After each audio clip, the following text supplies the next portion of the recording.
जय हिंद साथियों, कैसे हैं आप लोग। आई होप आप सभी लोग बहुत अच्छे होंगे और अपनी तैयारी अच्छे से कर रहे होंगे। तो आज का सेशन थोड़ा डिफरेंट होगा। मैं जो क्वेश्चन पेपर लेकर आई हूँ वो जीके का लेकर आई हूँ। ये सभी के लिए बहुत इंपॉर्टेंट है। आप किसी भी एग्ज़ाम की तैयारी कर रहे हो या किसी भी एंट्रेंस के लिए आपने भरा हो, सभी के लिए, ऑल ओवर कोर्सेज़ के लिए ये इम्पॉर्टेंट है। चाहे वो बीए हो, बीकॉम हो, एमबीए हो, बीबी हो, कोई भी सेशन हो, सब के लिए ये सेशन जो है वो बहुत इम्पॉर्टेंट है। तो कोई भी जो है इस सेशन को मिस मत करिएगा। ये आप सभी के लिए बहुत इम्पॉर्टेंट है और सारे जो आपके एंट्रेंस एग्ज़ाम्स होते हैं उन सभी के लिए इम्पॉर्टेंट है। मतलब जो इतने भी आप जिस भी एंट्रेंस, किसी भी चीज़ का एंट्रेंस की तैयारी कर रहे हो, या चाहे वो एलयू हो, डीडीयू हो, या किसी भी चीज़ का एंट्रेंस हो, ये सभी के लिए बहुत ही इंपॉर्टेंट होगा। तो कोई भी क्वेश्चन आप मिस मत करिएगा। फ्रॉम स्टार्टिंग टू एंड सारे क्वेश्चंस देखिएगा और बहुत से क्वेश्चंस आपको आते होंगे, तो इससे आपका एक तरह से रिवीजन भी हो जाएगा, क्योंकि हमारे जो है ये क्लासेस चल रही हैं, ये एक तरह से रिवीजन ही चल रहा है। तो बाकी हम स्टार्ट करते हैं सेशन आज का। बाकी ये ई एंट्रेंस बुक है, एज ऑल यू नो कि इसमें सारे क्वेश्चंस हमने दे दिए हैं, reasoning, current affairs, mental aptitude, और साथ ही में 250 क्वेश्चंस जो हैं वो कंप्यूटर के ऐड किए हैं। और बहुत से लोगों ने ये जो ई बुक है वो डाउनलोड करी है। बाकी जो लोग नए हैं, जिन्होंने नहीं डाउनलोड करी है, वो ज़रूर डाउनलोड करें, आपके लिए ये बहुत इंपॉर्टेंट है। और इसका जो लिंक है वो डिस्क्रिप्शन बॉक्स में दे रखा है। साथ ही में हमने इसमें कॉम्प्रिहेंसिव मैथ्स भी ऐड कर रखी है, जो कि आपके एग्ज़ाम्स में या कॉमर्स वाले बच्चों के लिए भी ये बहुत इम्पॉर्टेंट है। तो कोई भी जो है इसे मिस मत करेगा। ये जो बुक है ये सभी के लिए बहुत इम्पॉर्टेंट है और इसके क्वेश्चंस आप ज़रूर प्रैक्टिस करिएगा और आप उससे जो है कम टाइम में रिवाइज़ जो है बहुत ही इजीली कर पाएंगे। तो इसको सभी डाउनलोड करिएगा। इसका लिंक जो है डिस्क्रिप्शन बॉक्स में दे रखा है, तो सब आप लोग ज़रूर इसे चेक करिए। बाकी बढ़ते हैं आज के सेशन में। तो फर्स्ट क्वेश्चन में पूछा गया है, who is known as the father of history, यानी इतिहास के पिता के रूप में किसे जाना जाता है। A Smith, B Thucydides, C Herodotus, या डी नन ऑफ दीज। तो who is known as the father of history, इसका करेक्ट आंसर क्या हो जाएगा। तो the father of history is known as Herodotus, यानी Herodotus is the right answer. तो C आपका राइट आंसर हो जाएगा। और ये क्वेश्चन इंपॉर्टेंट है, आपके एग्ज़ाम्स में पूछा जा सकता है, तो इसे आप नोट भी कर लीजिएगा। और काफ़ी लोगों को इसका आंसर पता भी होगा, वेल एंड गुड। बाकी आप जिनको नहीं पता है वो नोट कर लें। बाकी दूसरे क्वेश्चन बनाते हैं। दूसरे क्वेश्चन में पूछा गया है, who was the founder of Haryanka dynasty, यानी हर्यंक वंश का संस्थापक कौन था। A Chandragupta, B Bimbisara is also known as Shrenika, C Alexander, या डी नन ऑफ दिस। तो कौन था फाउंडर हर्यानका डायनेस्टी का। तो इसका राइट आंसर क्या हो जाएगा। तो इसका राइट आंसर हो जाएगा बी बिम्बिसारा थे। ये फाउंडर थे हर्यानका डायनेस्टी के। तो हर्यंक वंश के जो है संस्थापक कौन थे, बिम्बिसारा। तो बी आपका राइट आंसर हो जाएगा। तो बी आपका करेक्ट ऑप्शन होगा। उसके बाद नेक्स्ट क्वेश्चन देखते हैं।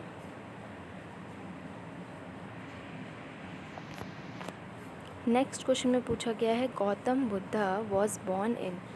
ये बहुत इंपॉर्टेंट क्वेश्चंस है और हर बार आपके एंट्रेंस एग्ज़ाम में इससे रिलेटेड क्वेश्चन ज़रूर आता है, बुद्धा से रिलेटेड क्वेश्चन ज़रूर आता है। तो आप लोग इससे रिलेटेड कोई भी क्वेश्चन मिस मत करिएगा, इट इज़ वेरी इंपॉर्टेंट। सो इसमें ऑप्शंस दे रखे हैं, ए लुम्बिनी नेपाल, बी कुशीनगर, सी बिहार, या डी नन ऑफ दीज। तो बुद्धा का जन्म कहाँ पर हुआ था, गौतम बुद्धा का जन्म कहाँ पे हुआ था।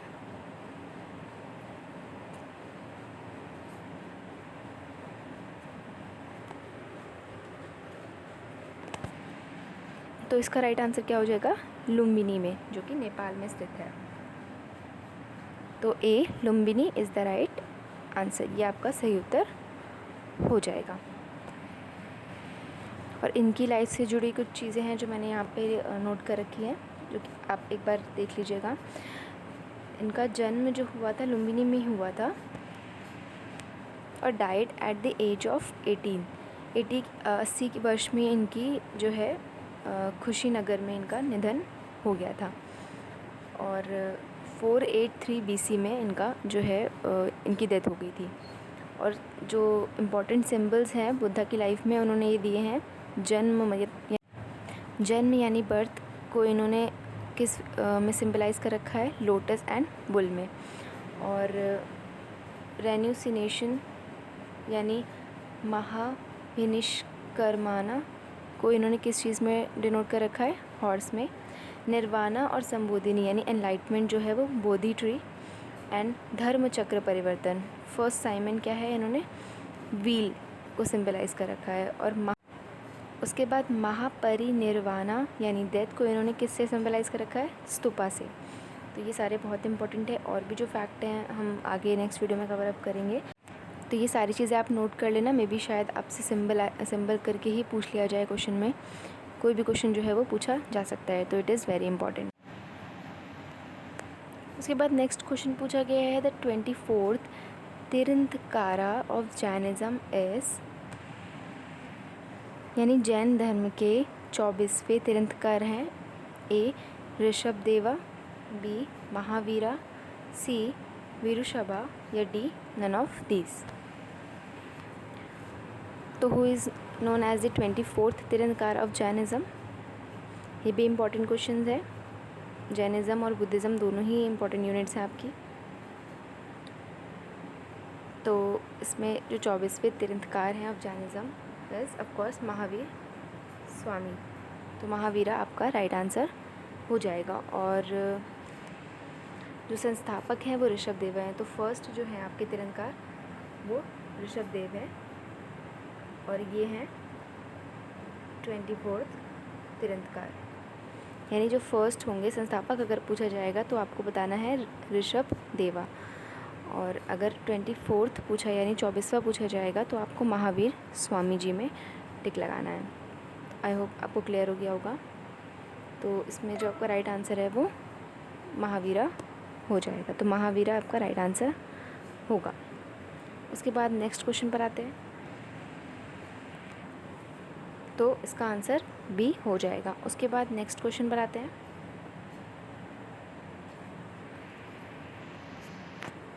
नेक्स्ट क्वेश्चन में पूछा गया है, who is known as the Napoleon of India, यानी भारत के नेपोलियन के रूप में किसे जाना जाता है। A Chandragupta, B Maurya, C Samudragupta या डी नन ऑफ दीज। तो who is known as the Napoleon of India, ये भी क्वेश्चन आपको बहुत इंपॉर्टेंट है।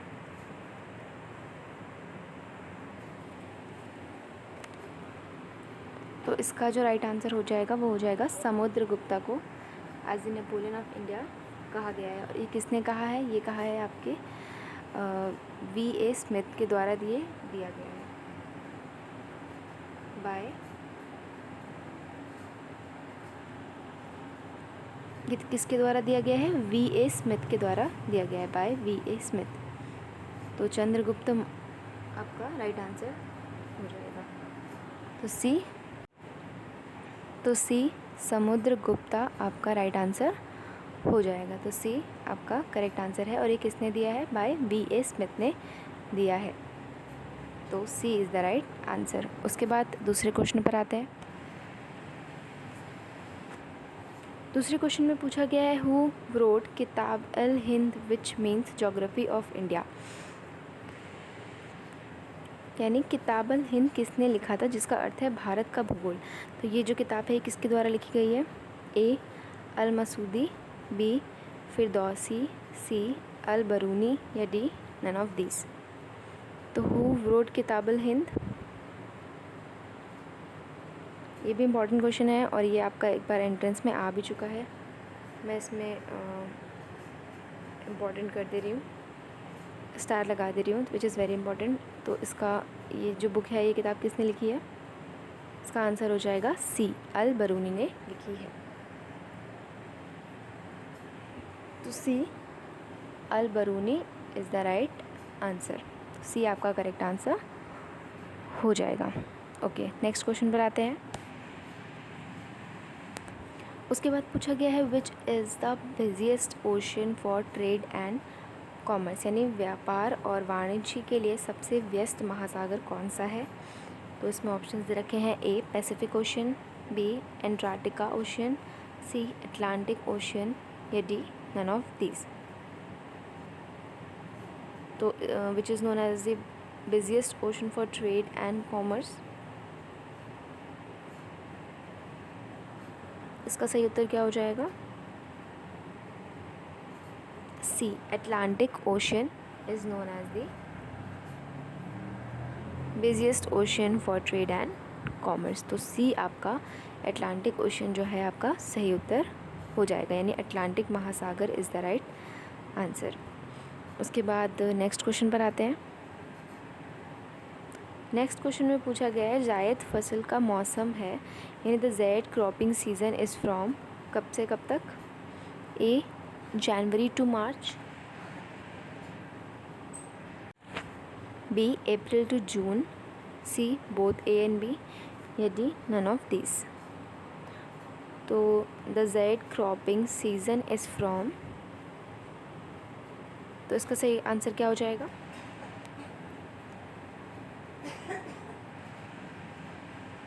From April to June.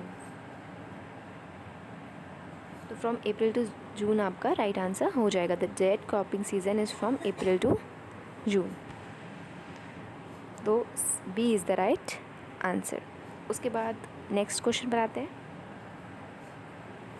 Next question में पूछा गया है laterite soil is useful for growing, यानी लेटराइट मिट्टी क्या उगाने के लिए उपयोगी है, A rice and wheat, B bajra, C tea coffee and cashew या डी नन ऑफ दिस। तो laterite soil is useful for growing, इसका सही उत्तर क्या हो जाएगा,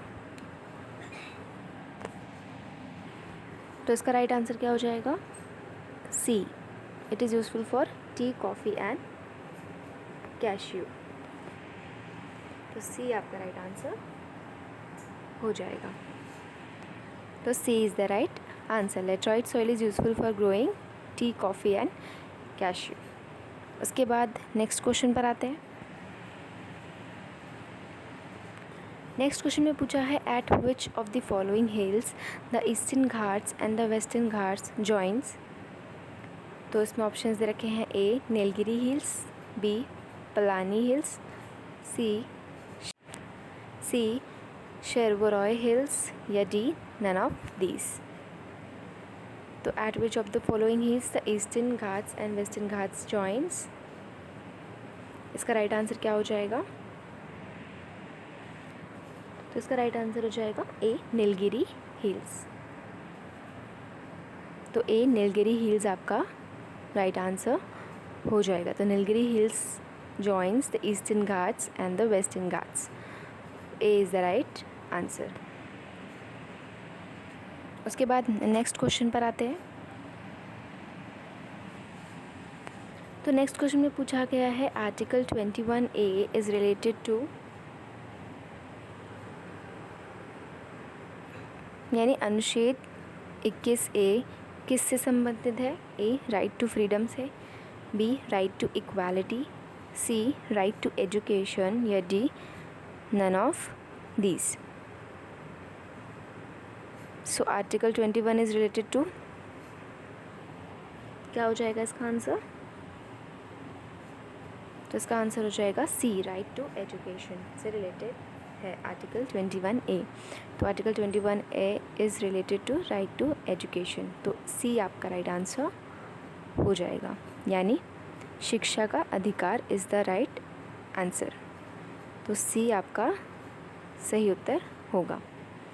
उसके बाद दूसरे प्रश्न पर आते हैं।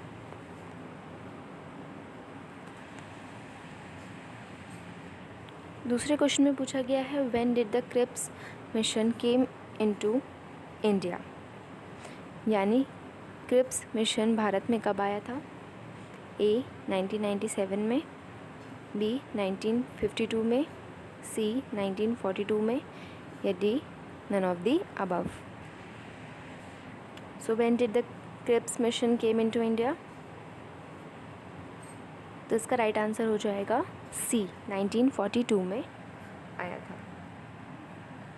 तो सी 1942 इज़ द करेक्ट आंसर। उसके बाद नेक्स्ट क्वेश्चन पर आते हैं। ये भी क्वेश्चन आपका बहुत इंपॉर्टेंट है। Who was the chairman of drafting committee? उसमें ऑप्शंस दे रखे हैं, यानी प्रारूप समिति के अध्यक्ष कौन थे इसमें से? A Jawaharlal Nehru, B doctor B R Ambedkar, C Rajendra Prasad या डी नन ऑफ दीज। तो who was the chairman of drafting committee? इसका राइट आंसर क्या हो जाएगा? तो इसका राइट आंसर हो जाएगा B doctor B R Ambedkar, यानी Bhimrao Ambedkar is the right answer. तो बी आपका राइट आंसर हो जाएगा। उसके बाद नेक्स्ट क्वेश्चन पर आते हैं। नेक्स्ट क्वेश्चन में पूछा है theory of general will is given bye, यानी सामान्य इच्छा का सिद्धांत किसके द्वारा दिया गया है? ये थ्योरी किसके द्वारा दी गई है? A Simon, B Rousseau, C Aristotle या डी नन ऑफ दिस। तो theory of general will is given by, इसका राइट आंसर क्या हो जाएगा? किसके द्वारा दी गई है, किसने दिया है ये थ्योरी? ये आपकी रूसो ने दी है। तो B is the right answer. तो बी आपका करेक्ट आंसर हो जाएगा। और ऐसे क्वेश्चंस भी आपके एग्ज़ाम्स में पूछे जाते हैं कि किसने कौन सी थ्योरी दी है, तो मेक श्योर आपको सब कुछ अच्छे से पता हो। तो यहाँ पे जो थ्योरी ऑफ जर्नल विल है वो दी गई है रूसो के द्वारा। तो Rousseau is the right answer. उसके बाद नेक्स्ट क्वेश्चन पर आते हैं। नेक्स्ट क्वेश्चन में पूछा गया है what type of constitution does India have, यानी भारत का संविधान किस प्रकार का है?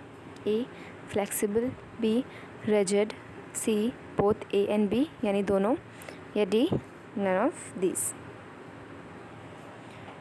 तो what type of constitution does India have, भारत का संविधान जो है वो किस प्रकार का है? इसका सही उत्तर क्या हो जाएगा? सी बोथ ए एंड बी, यानी फ्लेक्सिबल एंड रिजिड बोथ। तो C is the right answer. तो सी आपका राइट आंसर हो जाएगा। तो the what type of constitution does India have? Both flexible and rigid. उसके बाद नेक्स्ट क्वेश्चन पर आते हैं।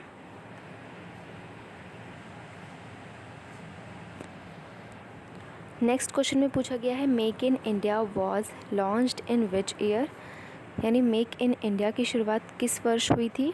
ए 2015 में, बी 2014 में, सी 2012 में या डी इनमें से कोई नहीं, यानी नन ऑफ दिस।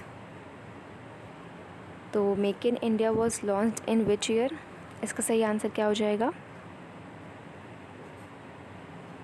तो इसका राइट आंसर हो जाएगा बी 2014 में हुई थी। तो 2014 इज़ द राइट आंसर। तो make in India was launched in 2014 यानी 2014 में हुई थी। उसके बाद नेक्स्ट क्वेश्चन पर आते हैं। नेक्स्ट क्वेश्चन में पूछा गया है GATT यानी GATT was established in which year, यानी गैट की स्थापना किस वर्ष हुई थी? ए 12 अक्टूबर 1947 में, बी 16 अक्टूबर 1948 में, सी 30 अक्टूबर 1947 या डी 19 अक्टूबर 1945 में। तो गैट की स्थापना किसी वर्ष में हुई थी? 30 अक्टूबर 1947 में हुई थी। तो आपका सी जो है सही उत्तर हो जाएगा, यानी 30 अक्टूबर 1947 इज़ द राइट आंसर। उसके बाद नेक्स्ट क्वेश्चन पर आते हैं।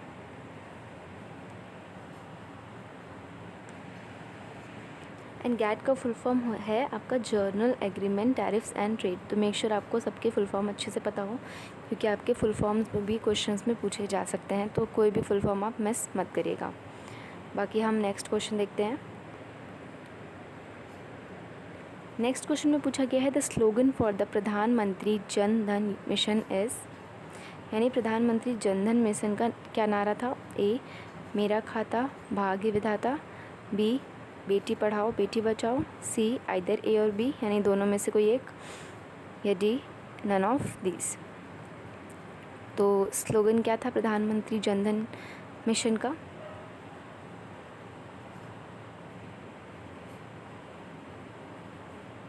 तो इसका जो सही उत्तर हो जाएगा वो हो जाएगा ए मेरा खाता भाग्य विधाता। तो जो स्लोगन था प्रधानमंत्री जन धन योजना का वो आपका था मेरा खाता भाग्य विधाता। तो ए आपका सही उत्तर हो जाएगा, A is the right answer. तो ये आपके लिए बहुत इंपॉर्टेंट है कि आपको पता होना चाहिए कि कौन से मिशन में या कौन से पर्सन ने कौन से स्लोगन दिए हैं, क्योंकि आपके एग्ज़ाम्स में ये पूछा जा सकता है और हम कवर अप कराने की आपको पूरी कोशिश करेंगे, सारी चीज़ें कवर अप हो जाए। तो मेक श्योर आप कोई भी सेशन जो है वो मिस ना करें। बाकी हम नेक्स्ट क्वेश्चन पर आते हैं। उसके बाद पूछा गया है विच of the following replaced planning commission, यानी निम्नलिखित में से किसने योजना आयोग का स्थान लिया है? ए फाइनेंस कमीशन ने, बी नेशनल डेवलपमेंट काउंसिल ने, सी नीति आयोग ने, या फिर डी नन ऑफ दीज।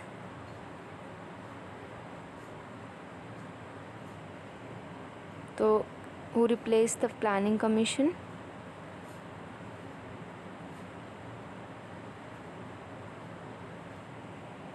इसका राइट आंसर क्या हो जाएगा? सी नीति आयोग। तो नीति आयोग इसका सही उत्तर हो जाएगा, तो C is the right answer. उसके बाद नेक्स्ट क्वेश्चन पर आते हैं। नेक्स्ट क्वेश्चन में पूछा गया है the 9th 5-year plan started in, यानी 9वीं पंचवर्षीय योजना कब से प्रारंभ हुई थी?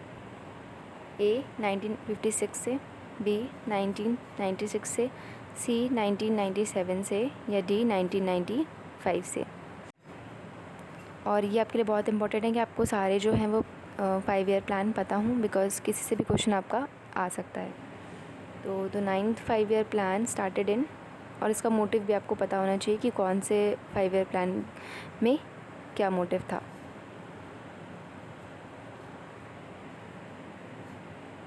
तो इसका आंसर क्या हो जाएगा? तो इसका राइट आंसर हो जाएगा 1997। तो आपका सही उत्तर क्या हो जाएगा? 1997। उसके बाद नेक्स्ट क्वेश्चन पर आते हैं। उसके बाद next question एम्बल of UK is, यानी जो यूके है उसका चिन्ह क्या होगा? ए रोज़, बी लोटस, सी लायन, या डी नन ऑफ दीज। तो ये इम्पॉर्टेंट क्वेश्चन है। द एम्बल ऑफ यूके इज़, क्या हो जाएगा इसमें राइट आंसर? रोज़। तो ए रोज़ इज़ द राइट आंसर। तो ए रोज़ आपका सही उत्तर हो जाएगा। और आपको सारी कंट्रीज़ के जो है वो सिंबल एम्बल्स याद होने चाहिए। तो सारी कंट्रीज़ के एम्बल जो है आप ज़रूर याद करिएगा। ये भी आपके क्वेश्चन में आपके एग्ज़ाम्स में पूछे जा सकते हैं, तो इट इज़ वेरी इंपॉर्टेंट। बाकी नेक्स्ट क्वेश्चन पर आते हैं। नेक्स्ट क्वेश्चन में पूछा गया है द लॉन्गेस्ट नेशनल हाईवे, यानी सबसे लंबा राष्ट्रीय राजमार्ग कौन सा है? A Madhya Pradesh to Pune, B Chennai to Delhi, C Srinagar to Kanyakumari, या डी नन ऑफ दीज। तो इसका आंसर आप सभी को कमेंट सेक्शन में लिखना है। एज़ यू ऑल नो कि आपका एक क्वेश्चन जो है होमवर्क होता है, तो सभी को इसका आंसर कमेंट सेक्शन में लिखकर बताना है। तो सभी के लिए होमवर्क है, आप लोग ज़रूर इसका आंसर कमेंट सेक्शन में लिखिएगा। आई नो आप सभी को इसका आंसर पता होगा, इट इज़ वेरी फेमस, आप सभी को पता होना चाहिए। तो इसका आंसर आप लोग कमेंट सेक्शन में ज़रूर लिखिएगा। बाकी नेक्स्ट क्वेश्चन पर बढ़ते हैं। तो नेक्स्ट क्वेश्चन में पूछा गया है first women to get Ashok Chakra, यानी अशोक चक्र पाने वाली पहली महिला कौन थी? ए किरण बेदी, बी अर्चना रामसुंदरम, सी नीरजा बनोत या डी नन ऑफ दीज। तो इसका राइट आंसर क्या हो जाएगा? First women to get Ashok Chakra, तो इसका सही उत्तर हो जाएगा सी नीरजा बनोत। तो सी जो है आपका राइट आंसर हो जाएगा। तो Neerja Bhanot is the right answer. और इनके ऊपर एक फेमस मूवी भी बनी थी, आप सभी बताइएगा कि उस मूवी का नाम क्या था। आई होप आप सभी लोगों ने देखी होगी वो मूवी, तो आप सभी लोग बताइएगा कि वो उस मूवी का नाम क्या था। बाकी नेक्स्ट क्वेश्चन पर आते हैं। तो नेक्स्ट क्वेश्चन में पूछा गया है who among the following declared ICC women's cricketer of the year for 2021, यानी निम्नलिखित में से किसे 2021 के लिए आईसीसी महिला क्रिकेटर ऑफ द ईयर घोषित किया गया था? A Indian opener Smriti Mandhana, B Tammy Beaumont of England, C Lizelle Lee of South Africa या डी नन ऑफ दिस। तो who among the following declared as ICC women cricketer of the year for 2021 किसे किया गया था? इसका right answer क्या हो जाएगा? तो स्मृति मंदाना इसका राइट आंसर हो जाएगा। As you all know Smriti Mandhana, तो Indian opener Smriti Mandhana is the right answer. तो ए आपका राइट आंसर हो जाएगा। उसके बाद नेक्स्ट क्वेश्चन पर आते हैं। नेक्स्ट क्वेश्चन में पूछा गया है विश्व रक्तदान दिवस यानी वर्ल्ड ब्लड डोनेशन डे कब मनाया जाता है? ए 15 जून, सी बी 14 जून, सी 18 जून या डी नन ऑफ दीज। तो वर्ल्ड ब्लड डोनेशन डे कब होता है? इसका राइट आंसर क्या हो जाएगा आपका? 14 जून, यानी 14 जून आपका राइट आंसर हो जाएगा। तो B 14 June is the right answer. तो बी आपका राइट आंसर होगा। तो आज के सेशन में बस इतना ही। सारे इंपॉर्टेंट क्वेश्चन मैंने कवर किए हैं, और आपकी कोई सजेशन है तो please do let me know. और बाकी अपनी तैयारी अच्छे से करते रहिए, आपके एग्ज़ाम्स जो हैं जल्दी ही होने वाले हैं। बाकी कोई प्रॉब्लम आ रही है तो आप इजीली हमसे पूछ सकते हैं। अपना ध्यान रखिए। Bye guys, take care.